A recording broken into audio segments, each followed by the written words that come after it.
Ashama akkam jirtu daawwattoota keenya sagantaan keenya qabannee yaanneeti jirra.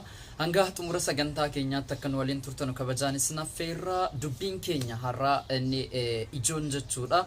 Wal dhabdee hayyoota Oromoo keessatti Jawaarii fi tiim Jawaarii fi tiim Ittaanaa haftee namoonni hedduun jijjiiru jechuudha. Yaada wal dhabdee kana keessatti guyyaa kaleessaa Dr. Ittaanaa haftee wanni ni dubbate jira jechuudha. Akkasumas dhimma galateeffannaa Jawaar biyyoota Awurooppaa Ameerikaa irratti naanna'ee hawaasa wajjin wal quunnamaa jiru irratti namoonni kaan jechuun hayyoonni Oromoo hedduun isaanii hayyoota Oromooti, beektota Oromooti. Yeroo kaleessa jarri Jawaar mana hidhaa keessa turan jarri kun jaraafis sagalee ta'aa turanii ummata Oromootiif sagalee ta'aa turanii beekumsa isaaniitiin ummata Oromoo tajaajilaa turanii. Har'a garuu dubbiin xiqqoosii wal dha'eeti jira jechuudha. Garaagarummaan qaama lamaan gidduu kanatti uumamu ummata Oromootiif faayidaa moo bu'aa qaba kan jedhu irratti kan xiyyeeffannu ta'a jechuudha. Dubbii Dr. Ittaanaati haa kaasnu. Nama kabajamaa fi jaallatamaadha. Ittaanaa Habtee hin beektu jechuudha. Nama yeroo jalqabaatiif namoonni hedduun mootummaa Abiyyi yeroo inni aangoo qabatu aangoo isaa deeggaraa ture jechuudha. Jawaarii walitti qabee nusi walitti qabee sirbaa fi turre ilma abbaa gadaa jennee wanti nu hin jedhiniin hin jiru jechuudha. Jaalala isaaf qabnu ibsaati turre. Yeroo sana keessatti hojiiwwan inni hojjetaa jiru ummata Oromoo osoo hin taane addunyaa guutuu gowwomsee ture jechuudha. Addunyaa gowwomsee nama Noobeelii harkatti qabatedha jechuudha.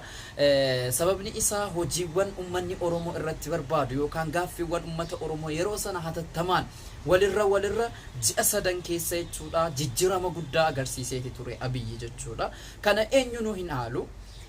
Sana booda hayyoonni Oromooillee waamicha isaa dhaga'anii adda bilisummaa ummata Oromooillee bosonaa gara biyyaatti dhufuun isaanii yookaan Eertiraa gara biyyaatti dhufuun isaanii waamicha nagaa mootummaan Abiyyi godheenii jechuudha. Sana booda dhufanii bosona Oromiyaa keessa seenanii gaafa adeemsi Abiyyi kun faallaatti ta'aa dhufe jechuudha. Kaan hiikkate kaan sun hiikkatin ejjennoodhuma isaatiin itti fufeetiyyuu har'a maqaan ummata Oromoo akka inni ummanni Oromoo kabajamu bosona keessa godhe jechuudha. Jaalmarroon akka ummanni Oromoo kabajamu kan godhe warra osoo hiikkatin hafanidha jechuudha. Warri osoo hiikkatan deebi'anii hidhannootti galanii jiru. Warri mootummaa kana deeggaraa turan jechuudha. Jawaariinis walitti qabate Jawaariinis qabate jechuudha. Warri mootummaa kana deeggaraa turan gaafa adeemsi isaa dugdatti galee faallaa adeemuu jalqabu mormuutti ka'anii jechuudha. Maaliif jennaan namni tokko mootummaan tokko yeroo inni waan sirrii hojjetu ni deeggarta.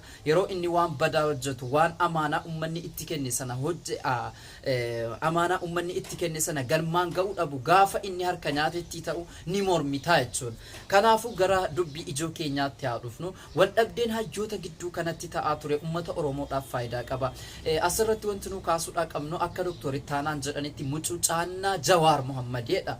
Jawaar Mohammad eessatti mucucaate isa qofa mucucaate moo sirriidha. Ittaanaa Habtee nama osoo Abiyyi hin deeggarin tokkoof tokkotti mormaa turee hanga har'aatti mormaa jiru jechuudha. Yeroo ijarri Jawaar mana hidhaa keessa jiranu jaraafis warra nama sagalee ta'aa ture ummata Oromootti illee akka isaan mana hidhaa keessaa ba'anu fi ummata Oromoodhaaf sagalee ta'aa ture dhiibbaa gurguddaa taasisaa ture jechuudha. Hayyuu beekamaadha Ittaanaa Habtee. Har'a garuu faallaa walii deemuun isaanii kun dhiibbaa inni ummata Oromoo irratti geessisu baay'eedha jechuudha. Sababni isaa yeroo ammaa kana keessatti mootummaan kun gaafa hayyoota Oromoo gidduutti wal dhabdeen uumamuu isaaf immoo cidhaa jechuudha. Umurii dheereffataa deemaa jechuudha. Namni mormii mootummaa osoo hin taane garaagaratti wal qoodee kaan tiimii Dr. Ittaanaa gaan tiimii gara Jawaar kana goggoraa jechuudha. Ummata Oromoo keessatti burjaajiin uuma tokkummaan xiqqoosii jiru jechuudha. Tokkummaan wal qabatame mootummaa kana mormamaa jiru laafaati dhufaa jechuudha. Jawaar ergamaa mootummaa kana osoo ta'eeti tokkoffaa silaa mootummaadhuma kana deeggaree jittafa ture. Hin hidhamu ture. Siyaasni qumaara akkuma jedhamu sababa ajjecha Hacaaluu Hundeessaatiin wal qabatee Hacaaluu Hundeessaa mootummaan nyaatee jararra kaa'ee jarri kun waggaa tokkoof ji'a muraasa sukkumamanii ba'anii jechuudha. Achiis erga ba'anii ejjennoon isaanii ejjennoon intervii gaafa inni godhamu mootummaa kana wajjin wal argiteettaa wal quunnamteettaa quba wal qabdu jedhamanii gaafa gaafatamanu wal quban qabu garuu jara kanaa wal quba qabaachuu walitti dhufee marii adeemsisuu marii gochuu nan fedhaadha. Mootummaa qofa osoo hin taane Jaalmarroo wajjiniin Daawud Ibsaa wajjiniin mootummaa Tigraay wajjiniin illee walitti dhufee marii taasisuu hin qabaadha. Jawaar adeemsi inni ittiin adeemu federaalizimii isii dhugaa sanaan deema. Dimokiraasii isii dhugumaa sana lafa qabsiisuudhaaf tattaafata.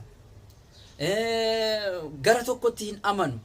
Ummanni Itoophiyaa keessa jiru hundi walqixxummaadhaan mirgi ummata Oromoo eegamee sarbamni ummata Itoophiyaa irra jiru kun akka inni ka'u dimokiraasii isii dhugaa sana gadi dhaabuudhaaf karaa nagaatiin qabsaa.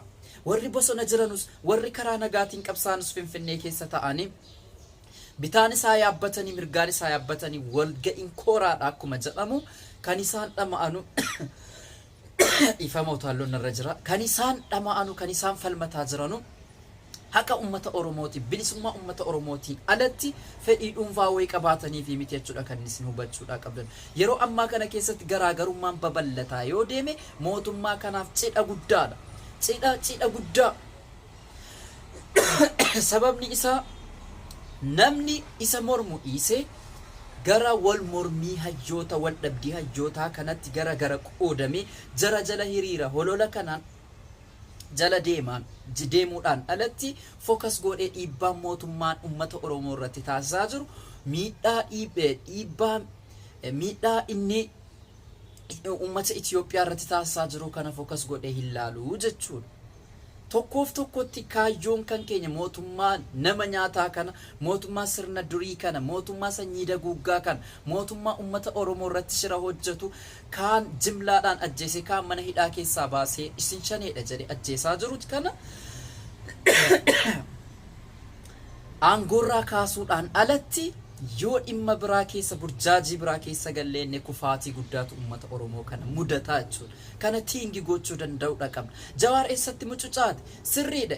Jawaariin qofa osoo hin taane hayyoonni Oromoo hedduun isaanii gowwamanii jiru. Ummanni Itoophiyaa Oromoo qofa osoo hin taane gowwamanii jiru. Naannoon yeroo sana Abiyyiif harka hin rukutin hin jiru.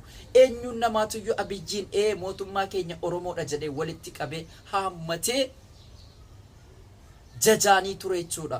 Jajjabeessaanii ture jechuudha. Isarra darbee nama addunyaa gowwomsee noobeelii addunyaa noobeelii nageenyaa fudhatee jechuudha.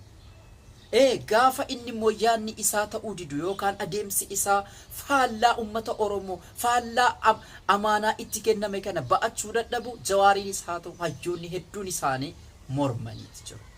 Gara paartii biraattis galanii amma fakkeenyaaf miseensa osoo hin taane abbaa aangoo guddaadha Jawaar jechuudha. Itti aanaa KFO'ti jechuudha.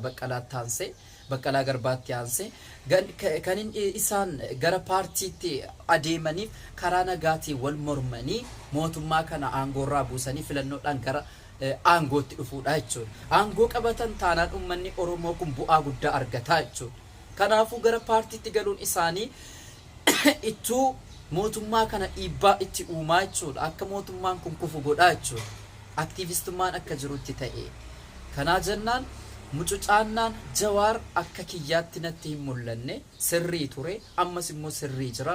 Dr. Ibtaan Habteenis waan qabatanii irratti jedhaa jiran jiru. Garuu yeroo ammaa kana keessatti wal dhabdeen adeemsifamu kuni gaarii miti ummata Oromoodhaaf kufaatii guddaa uuma waan ta'eef kanarratti hayyoonni keenyas walitti dhuftanii mariidhaan waan gidduu keessan jiru hiikkachuudhaan alatti nu miskiina kana ummata Oromoo hayyuudha jennee isin abdannee jirru kana isin jala fiignu kana isin dhageenyu kana hin burjaajessinaa please. Baay'ee dubbachuu danda'an jiru. Egaa utaalloon naqabdee jirtu waan ta'eef guddaa galatoomaa warri maatii kiyyan taane subscribe gochuudhaan maatii kiyya ta'aa nagaatti.